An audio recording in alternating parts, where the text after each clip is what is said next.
Séverine Barbier, la fondatrice de l'hypnose transpersonnelle et psychopraticienne en maïeusthésie.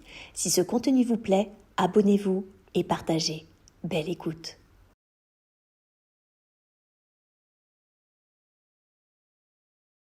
J'aimerais aujourd'hui vous parler de l'hyperconscience. En hypnose transpersonnelle, il y a quelque chose d'absolument formidable, c'est qu'on part du postulat que la conscience se trouve en tout être, mais également en toute chose.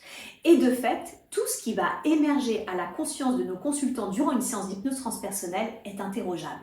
Ce qui est extrêmement pratique justement quand il y a d'un seul coup quelque chose qu'on ne comprend pas. Je vais vous raconter deux petites anecdotes qui m'est arrivées durant des séances justement d'hypnose transpersonnelle. Et vraiment, je remercie d'avoir connu justement ce qu'était l'hyperconscience à ce moment-là. La première, c'est un homme qui m'explique que pendant 2 ans, il n'arrive pas à déjeuner avec ses collègues. Et quand on le met en transe, il fait une régression, c'est-à-dire qu'il va dans le passé de sa vie actuelle.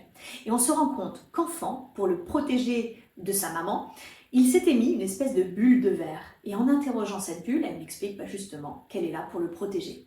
Elle le protégeait tellement bien qu'en grandissant, elle était restée, mais du coup, elle l'enfermait puisqu'il n'arrivait pas à être en interaction avec les autres.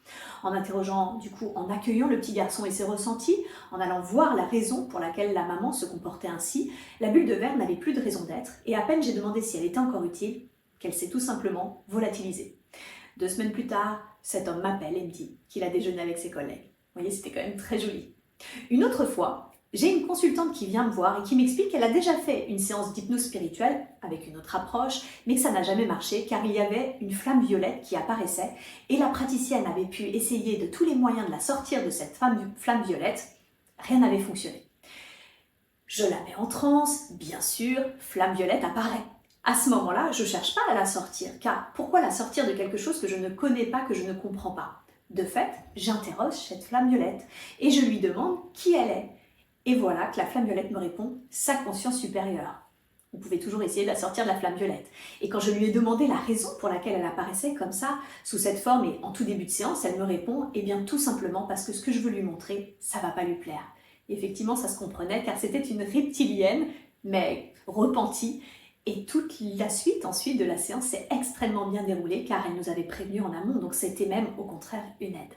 L'hyperconscience, c'est vraiment intéressant car on peut interroger tout ce qui émerge, que ce soit un objet, un être, de l'énergie, tout, absolument tout est interrogeable. Pourquoi? Parce que la conscience se trouve en toute chose. J'espère que ce contenu vous a plu. Si vous souhaitez être accompagné en séance ou vous former à cette approche, retrouvez-moi sur www.severinebarbier.com et suivez mon actualité sur Facebook et Instagram. À bientôt.